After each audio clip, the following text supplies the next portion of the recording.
Okay, welcome to session 3 in our study of the book of Ecclesiastes.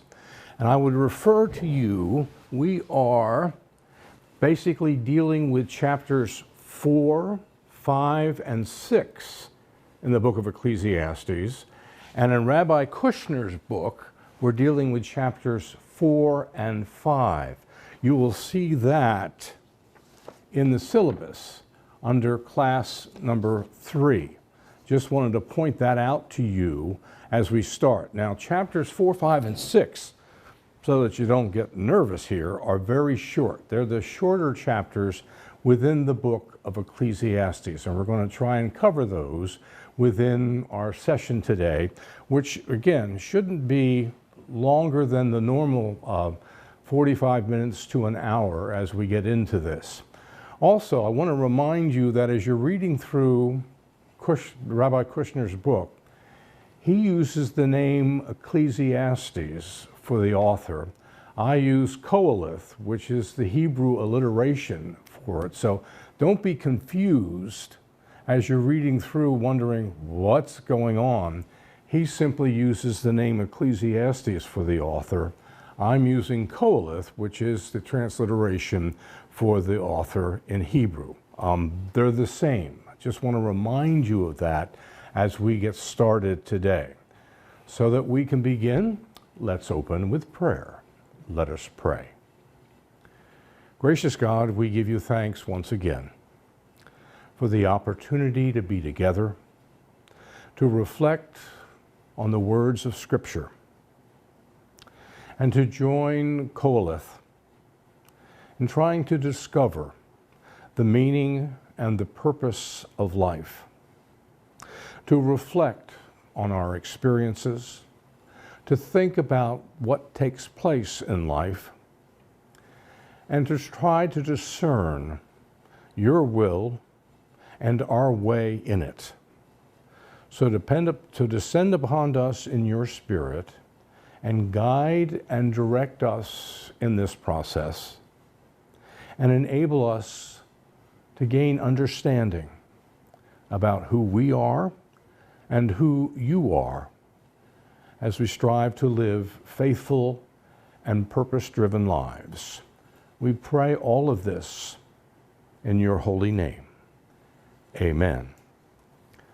So that we can follow our procedure, what I'll do is read each chapter first, go into its meaning and explicate it as we go through. So I'll read chapter 4 first, explicate it, chapter 5, explicate it, chapter 6, and explicate it. And again, they're fairly short chapters as we look at them today. So with chapter 4, let us begin. I further observed all the oppression that goes on under the sun, the tears of the oppressed with none to comfort them, the power of the oppressors with none to comfort them.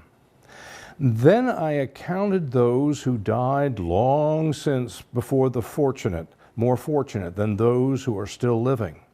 And happier than either of those are those who did not yet come into being and have never witnessed the miseries that go on under the sun.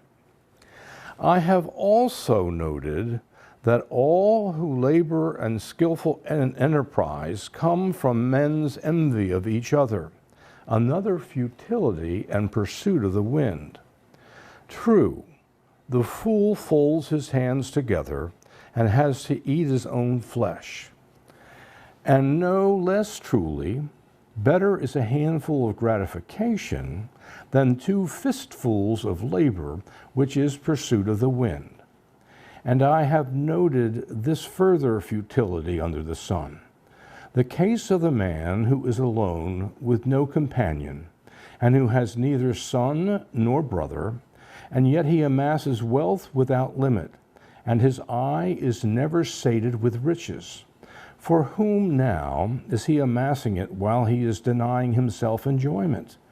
This too is a futility and an unhappy business. 2 are better off than 1. in that they have greater benefit from their earnings. For should they fall, one can raise the other.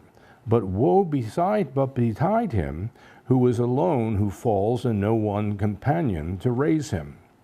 Further, when two lie together, they are warm. But how can he who is alone get warm? Also, if one attacks, two can stand up to him. A threefold cord is not readily broken.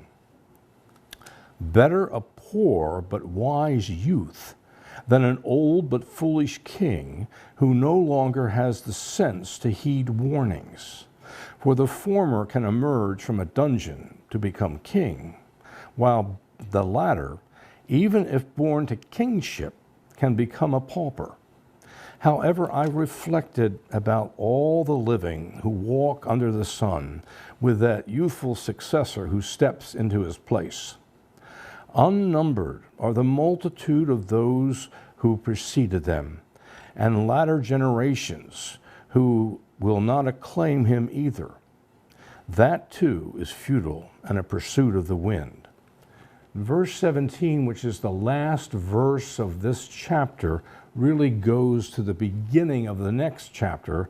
I'll finish with it, but I'll also begin it when we get to chapter 5. It says, "Do not be overeager to go to the house of God. More acceptable is obedience than the offering of fools, for they know nothing but to do wrong." That ends chapter 4. It's a fairly short chapter and succinct with some very famous passages that are in it. So, what do we have? Fellowship and conflict. Chapter 4 explores several kinds of human interactions and their consequences. It's comprised of 5 sections, verses 1 through 3, verses 4 through 6, verses 7 and 8, verses 9 through 12, and verses 13 through 16. And 17, as I said, really sort of finishes off but goes more readily with chapter 5. It's bound together through the repetition, though not in every section, of the clause of self-reference, I have observed or I have noted, and the comparisons in the form of better than. Of these 5 sections, 4 describe negative interactions and only 1's positive. So, verses 1 through 3. Note all the oppression that goes on under the sun. In this first section, Qoheleth contemplates social injustice. He realizes that the oppressed weep with none to comfort them. In sharp contrast to the prophets, Qoheleth does not demand a cessation of oppression or even condemn the oppressors. The possibility of improvement does not seem to occur to him. In his world, there is nothing new, and a twisted thing cannot be made straight. Reference to the 15th verse of the first chapter. The oppressed could, however, receive comfort from their fellows, and the fact that they do not is what really pains Qoheleth. The lack of a comforter intensifies the grief of a tragedy. The repetition that they have none to comfort them in the present verse is suggestive of Qoheleth's hopelessness. Loyal companionship is a truly good thing, but the downtrodden are denied even this. This is a just way of the world. Qoheleth does not try to provide the missing comfort or even urge his readers to do so. And then I accounted those who died, in verse 2. Qoheleth declares that he preferred death to life. But as the narration makes clear, this was his thought earlier in a moment of despondency.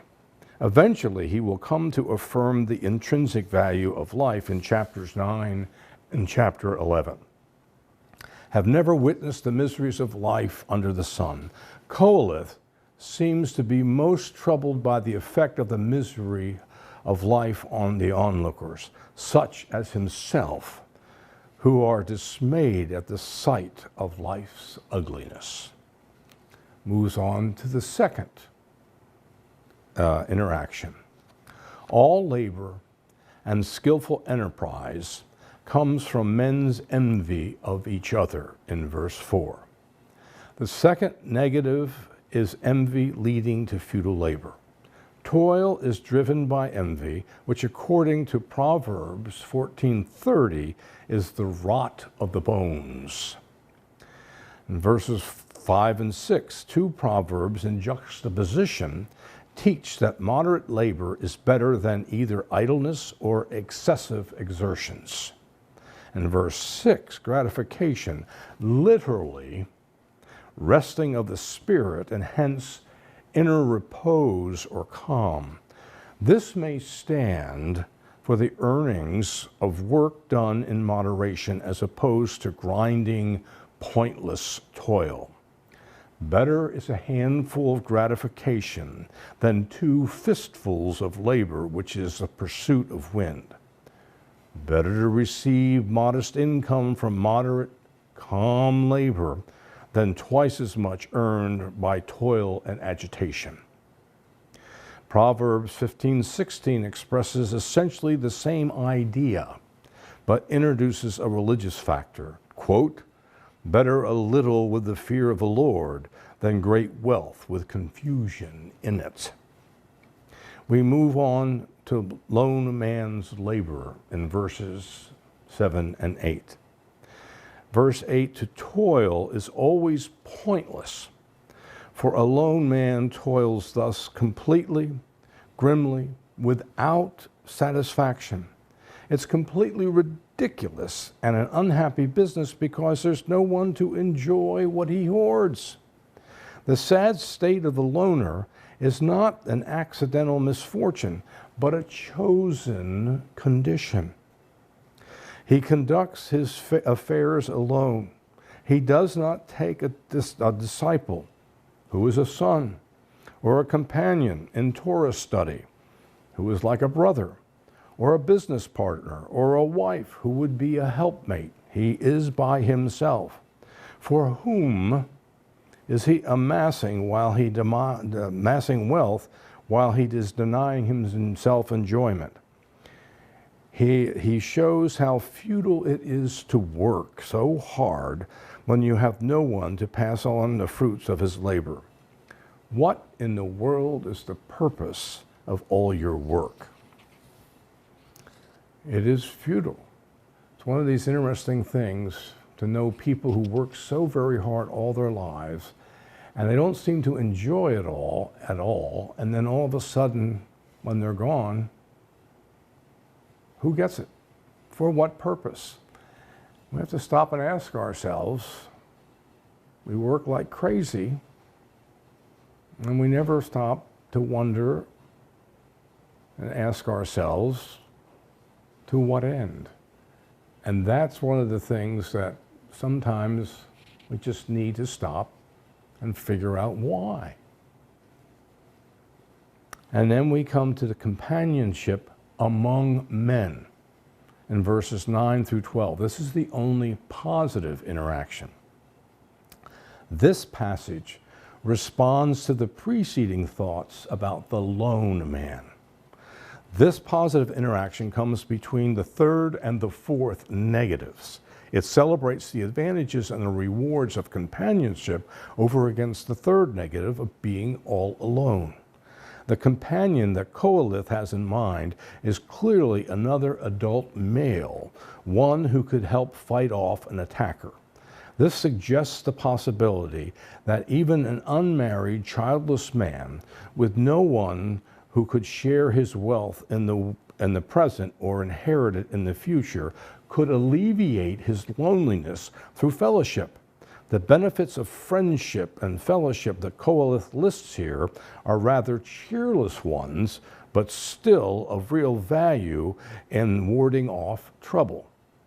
In verse 9, from their earnings, also alternatively in their endeavors or toil. Here, toil refers to life's endeavors and tribulations generally, not just occupational labors or their earnings as a whole. Further, when two lie together, they are warm.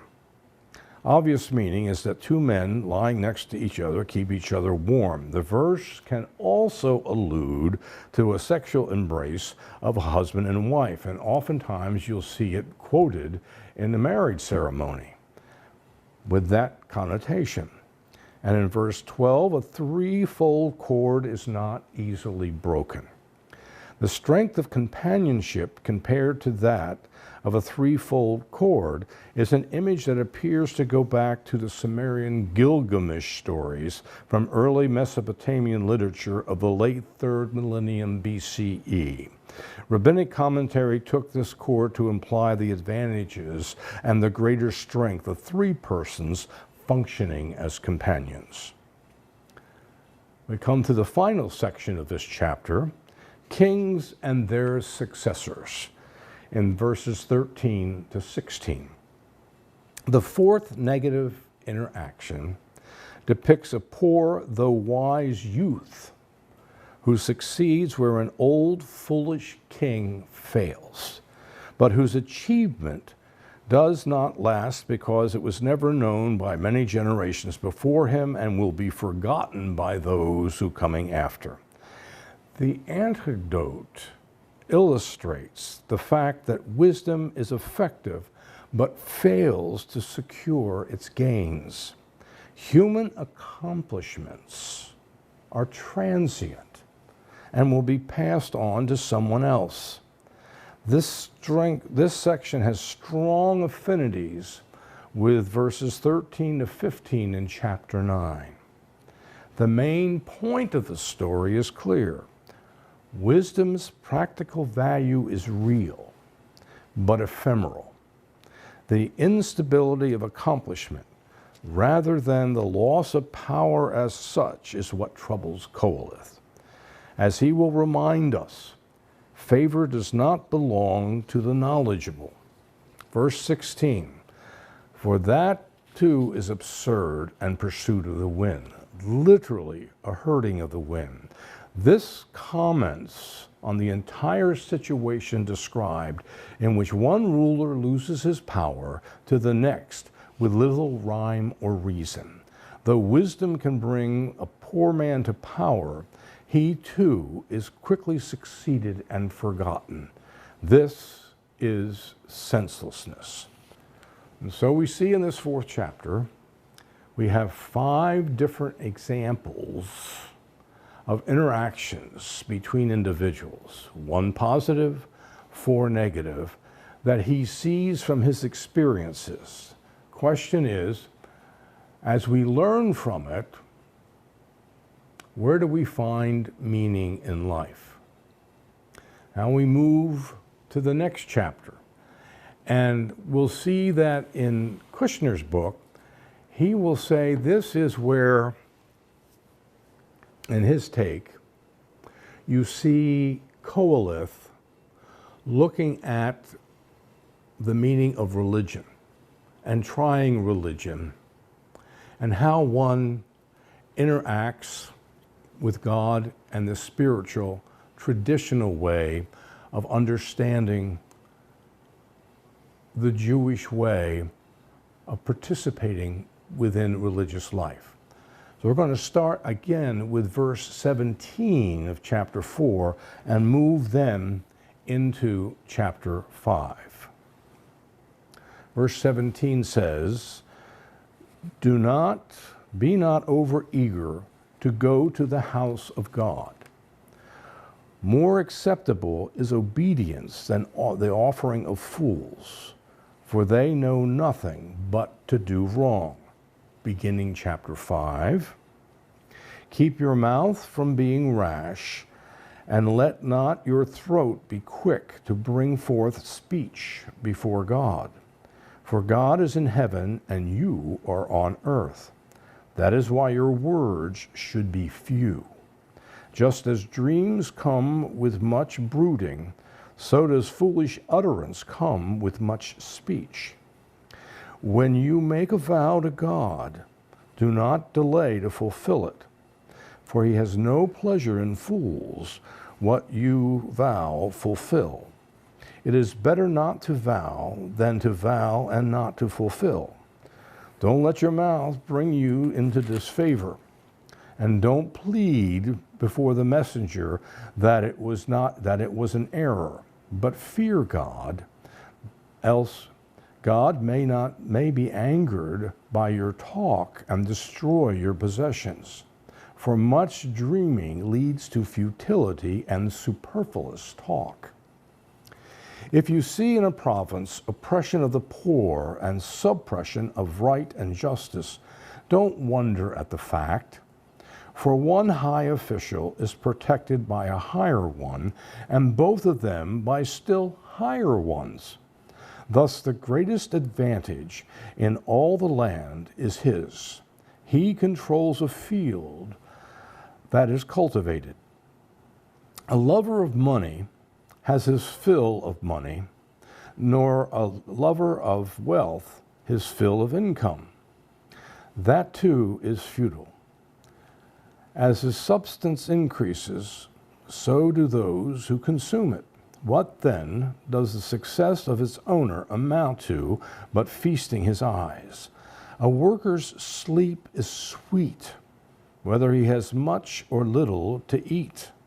But the rich man's abundance does not let him sleep.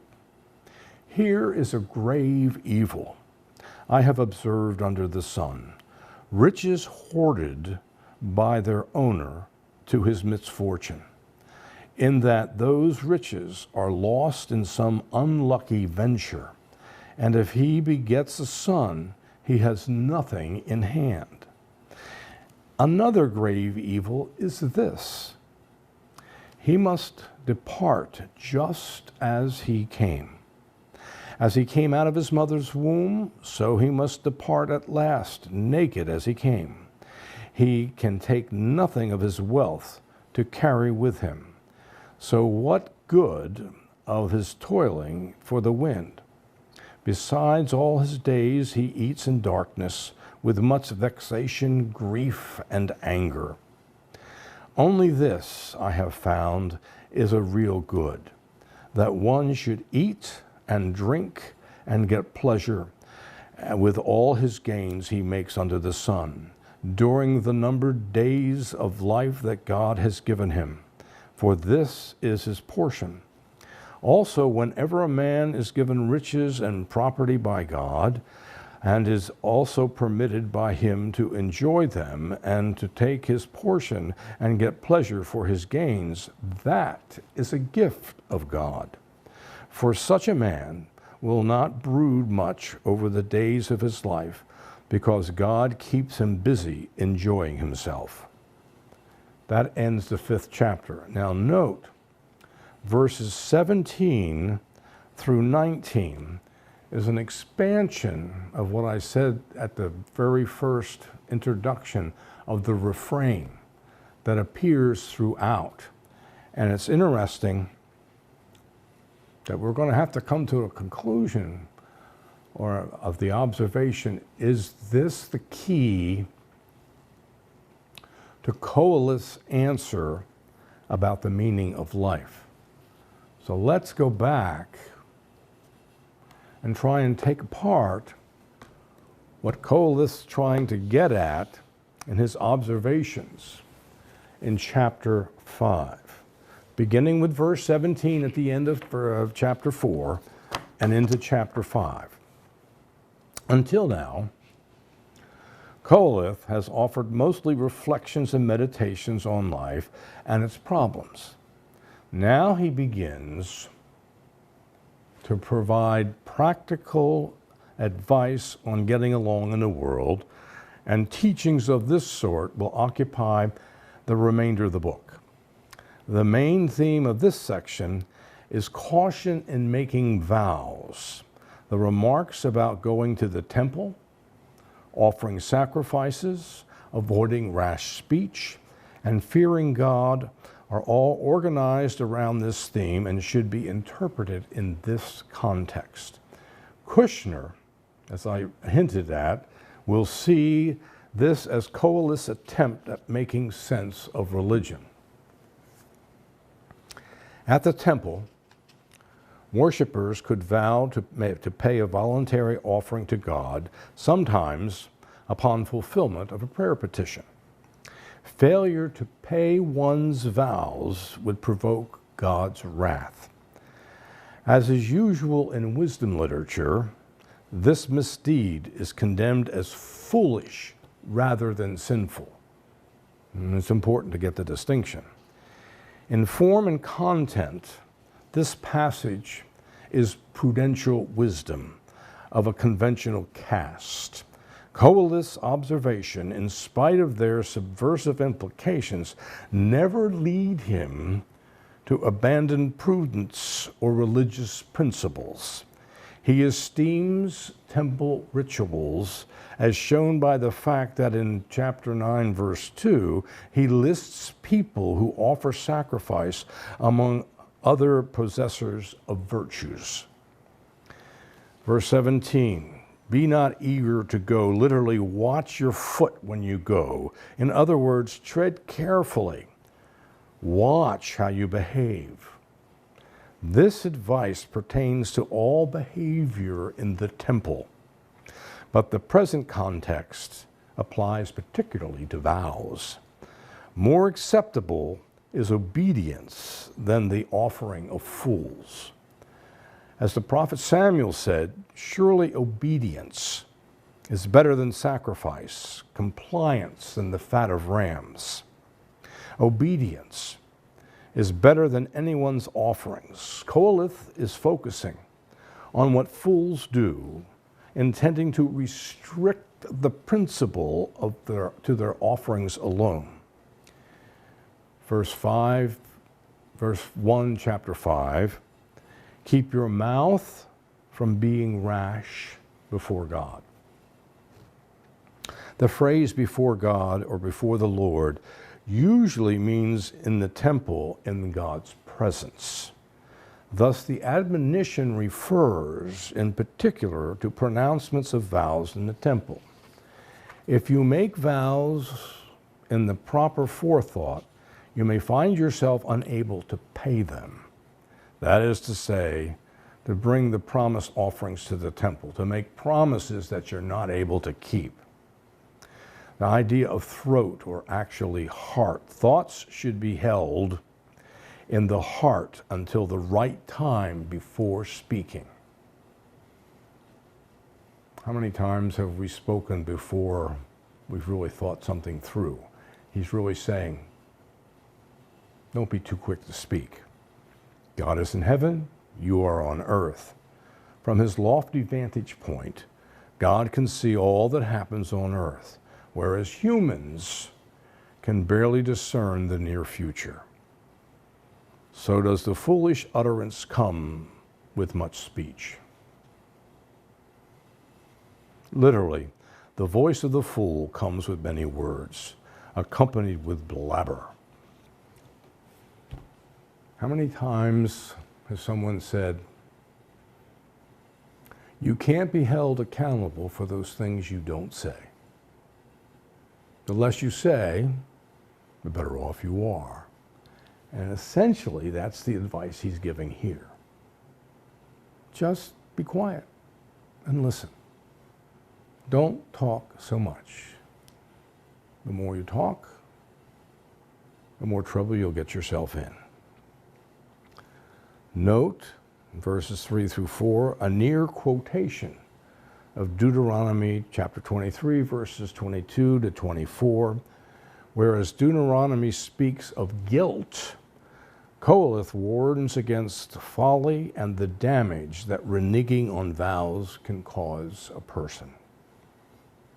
Verse 5, don't let your mouth bring you into disfavor. Literally, don't let your mouth make your flesh sin and destroy your possessions.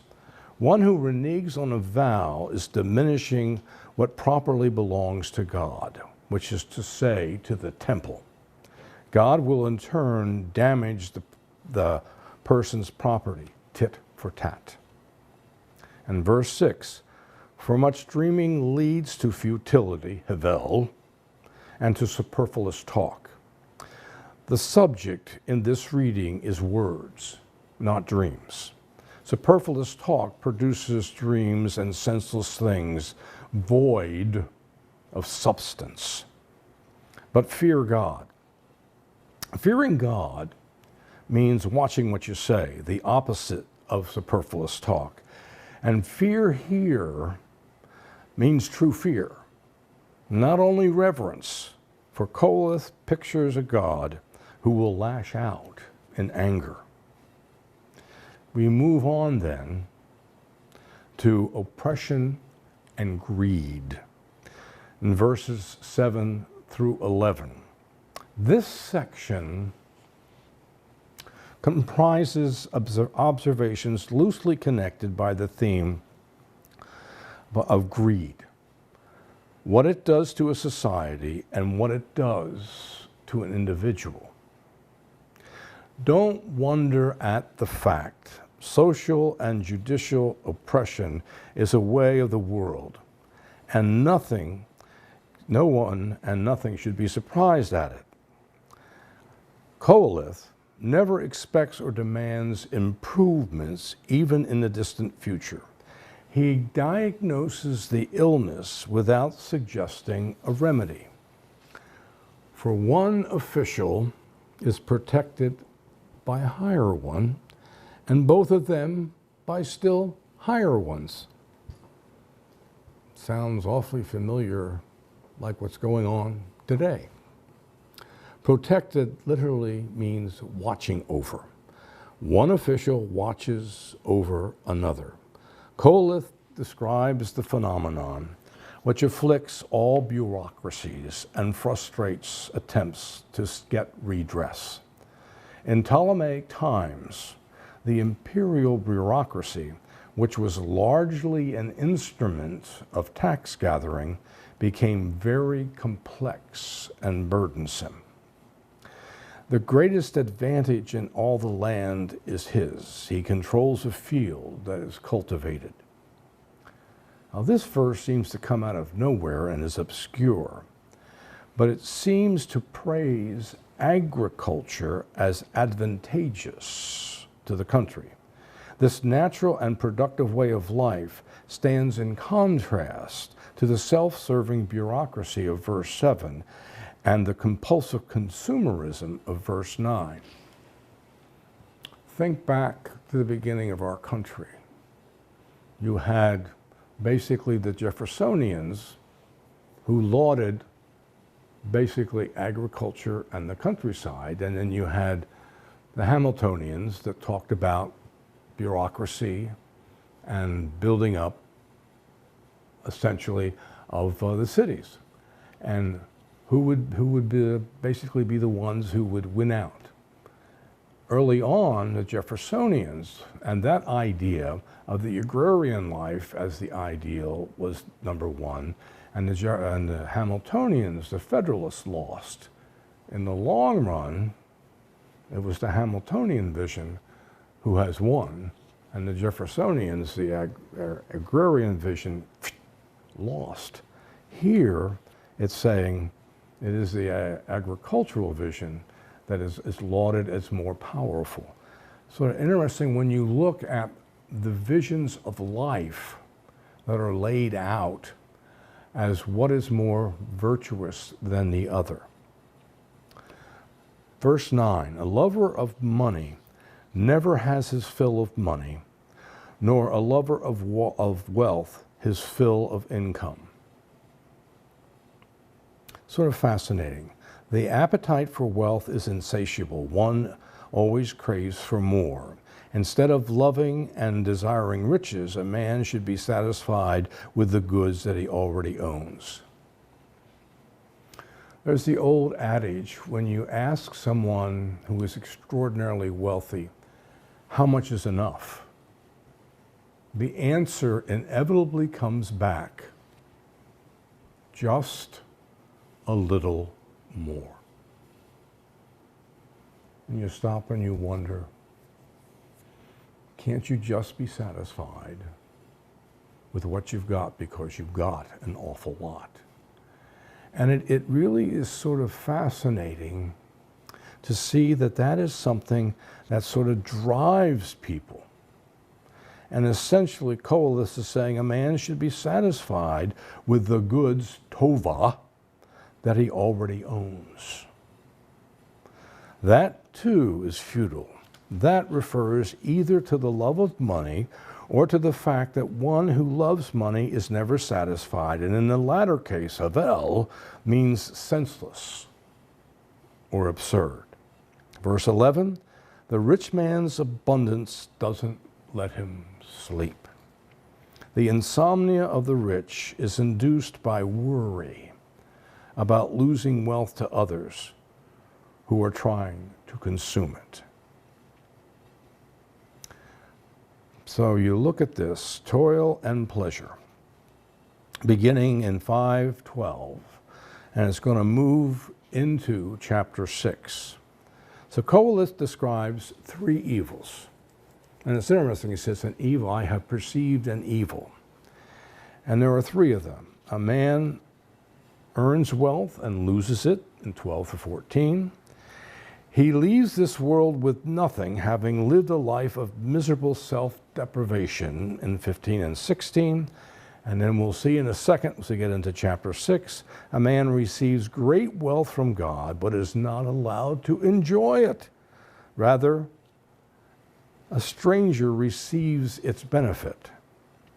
And we see in 15, as we talked about a second ago, in 17 to 19, sort of the expanded refrain, a desirable situation. A man receives benefits of his toil and is allowed to enjoy him. And I would ask you to go back and really look at verses 17 to 19. Compare it to chapter 9 as we look at that. Those two refrains are going to be the key to Qoheleth's understanding. Is this the answer to understanding the meaning of life? So, toil and loss in verses 12 to 14 of chapter 5. Qoheleth now depicts a complex scenario to drive home the importance of immediate enjoyment. A man works hard and hoards his money, but suddenly loses it all. He didn't enjoy his wealth while he had it, and now it's gone. Example is, you work hard, you gain all this wealth, and all of a sudden, you make a bad investment. Boom, you make the bad investment, and all the money that you hoarded, it's gone. What's even worse, if you have a son or a family that you wanted to leave it to, with your bad investment, they're left with nothing. Riches hoarded by their owner to his own misfortune. The misfortune or harm is the deprivation the stingy man imposed upon himself during the hoarding. And if he has begotten a son, he's got nothing to leave him. So all his striving is for naught. He must depart just as he came in verse 14. He likely refers to the father, since the next verse speaks of the toiling and self-deprivation, which is the father's lot. The problem is not that some people, such as the son, dies poor, but that some people, such as the father, waste their lives in dreary labors. How many people do you know like that? It's sort of like, and they never enjoy any of the wealth that they had gained in the meantime. Toil and death in verses 15 and 16. A further evil, and he calls it evil in the text, is that this man dies bereft of wealth he struggled to amass, having lived in a grim self-deprivation. Though Qoheleth speaks of a man, this evil actually befalls everyone. All humans slave away in grim self-deprivation, but for naught. In verse 16, the toil for the wind, the ledger sheet of their lives ends up in a zero balance. Verse 16, besides all his days, he eats in darkness. He skimps on oil for his lamp, or perhaps the darkness is the gloom of his spirit. Vexation and grief and anger characterize his life, the opposite of eating and drinking in gladness and joy. Grief can be translated literally as sickness. They live poor in order to die rich. And the chapter finishes off, what is good? And these three verses, 17, 18, and 19, are critical. A real good. A good thing that is beautiful or that is appropriate here is an area in which humans can imitate God, which makes everything to be Yafa in Hebrew in its time.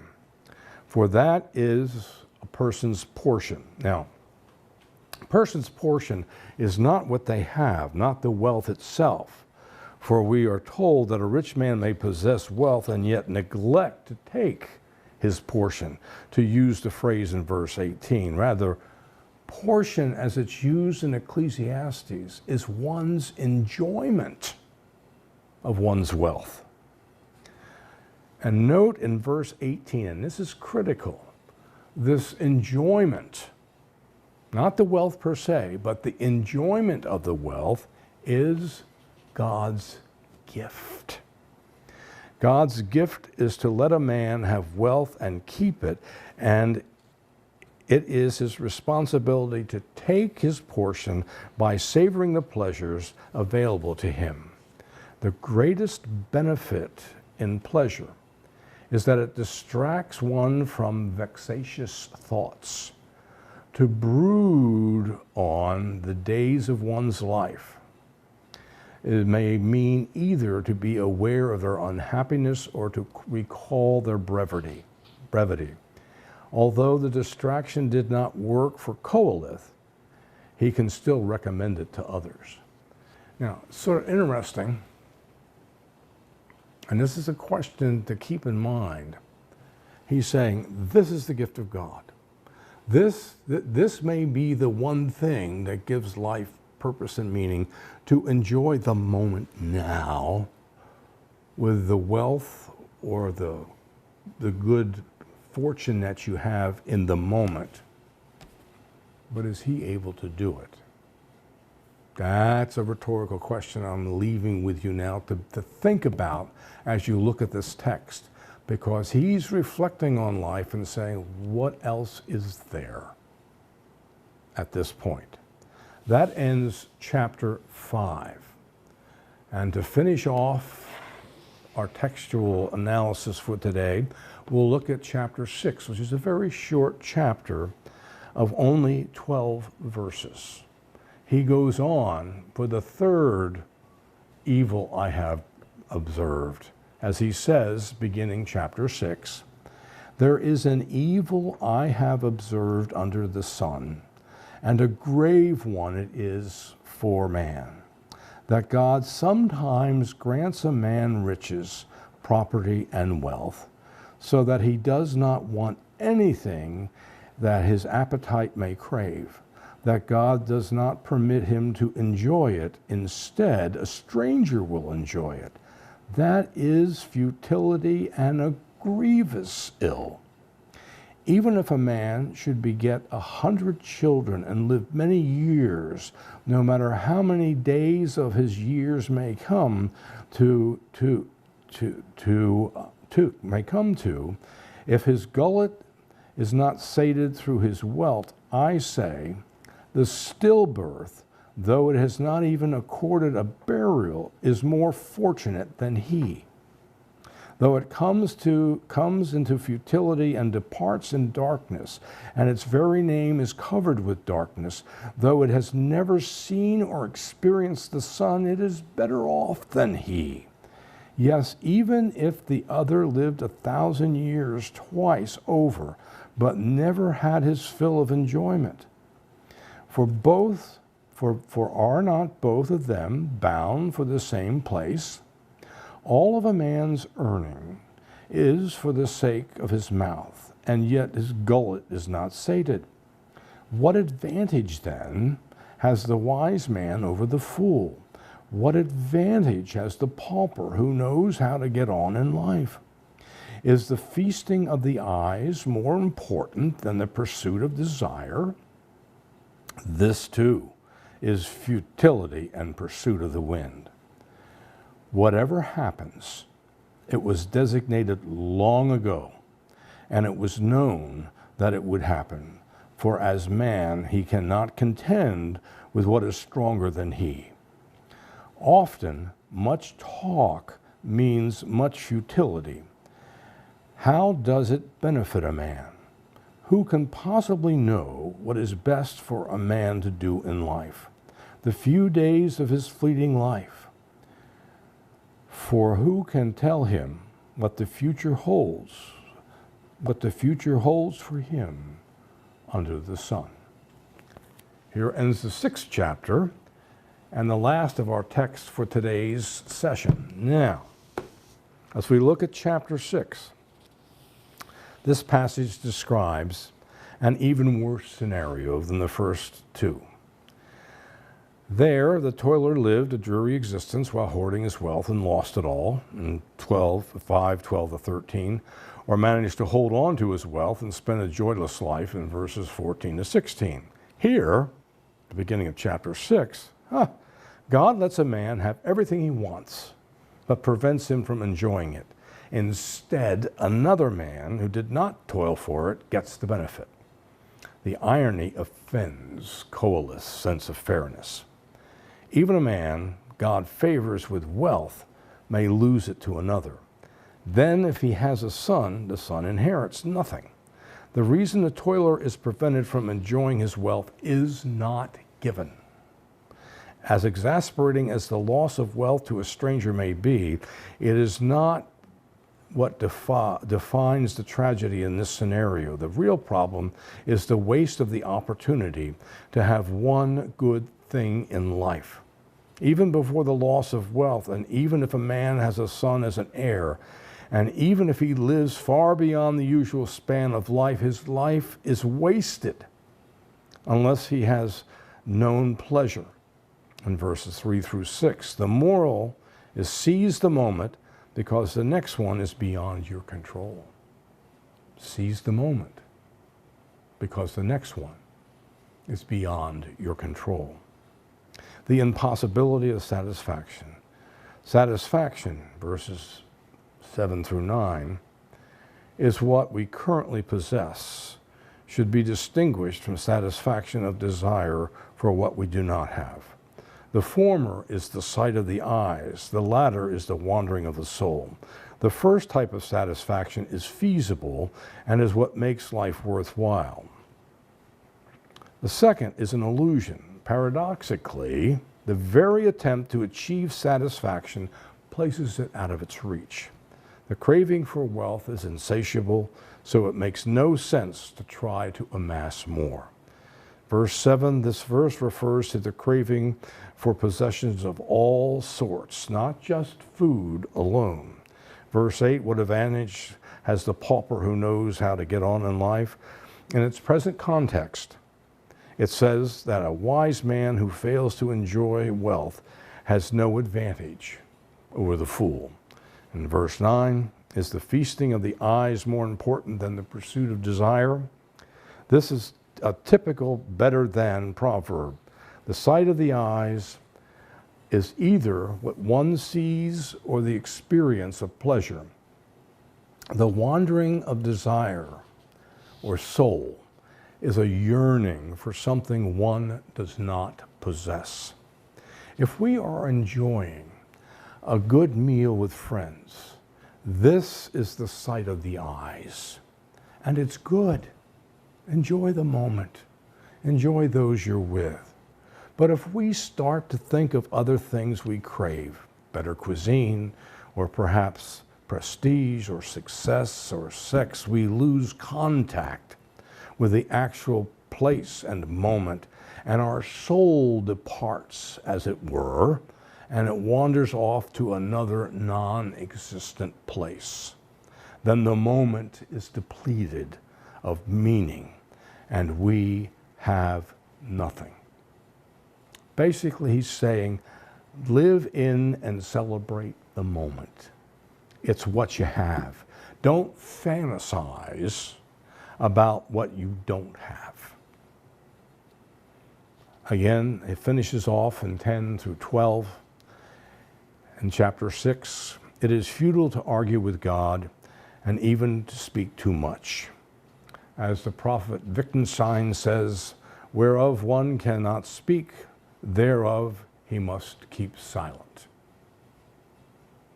Let's say that again. Whereof one cannot speak, thereof one must keep silent. That's pretty good advice. Verse 10, God has made a world of eternal repetitions, and humans cannot change the course of events. As for man, he cannot contend with what is stronger than he. We should not struggle with God. Cole's outlook contrasts that with that of Job, who believes that if he could confront God, there might be a change. And if not a change, at least an explanation. Koheleth expects neither. Silence in the fear of God is the only prudent behavior in a world in which humans can do little and understand less. Catch the difference between the two. Verse 12, one should not speak too much, because no one knows what is good to do. The prerequisite for discerning what actions are good in the sense of beneficial is knowing their consequences. Since the future is hidden, humans are ignorant, and it is best to be silent. This is self-directed irony, because Koheleth himself has been expostulating on what is good, tov, for human beings to do, and will continue in this vein in the next chapter. Question is he able to stay silent when there's really nothing better to do? This finishes off the 6th chapter and on our coverage of 4, 5, and 6, and Koheleth in his continuing search for meaning and purpose in life. Now in the handout for Kushner's chapters 4 and 5, I would like to highlight several that are important things to focus on in that. And in page 1 in the handout, on page 68, there is a question basically in reference to William James's quote. And the question is the path of self-denial an option for Koheleth that he can consider? And in the context of that quote, why or why not would you think that would be an option for Koheleth? Because that doesn't seem to be part of his quest.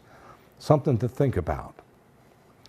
And as you look down further in the handout, one that I think would be another thing to think about on page 3 particularly, as you look at the different quotes and the things that are stated, basically, as we look at the idea of pain and confusion and what our expectations are in terms of a way of life and what ourselves are all about, page 91, to let so much pain and confusion and the idea of imperfection of the world to get to him. The question I raise, are our expectations about the way a life should be too high? And do we expect too much of others and of ourselves? And if so, why? And how do we resolve that tension? Reflect on that question. I think it is an important one.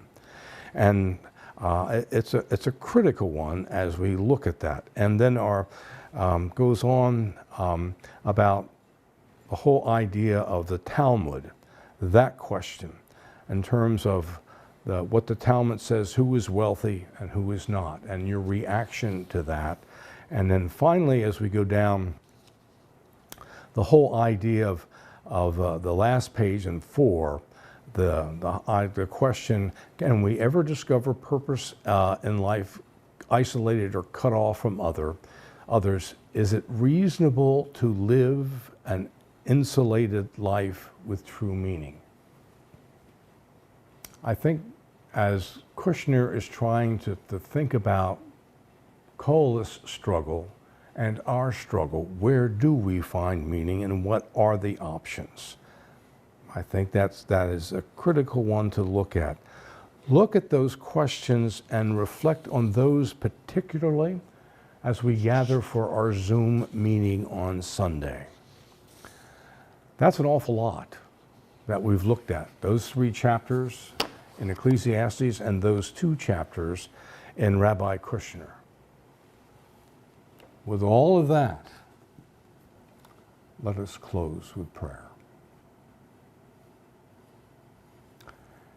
Gracious God, we have reflected and thought about so much that life brings our way. A lot of it doesn't make sense. A lot of it we would like to have more understanding. A lot of it we would like to have more peace about. Lord, continue with us as we strive to gain insight from your word and to learn the nature of truth.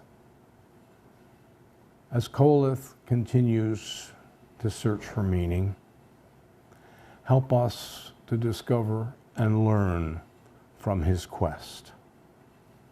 And so we thank you for our time together.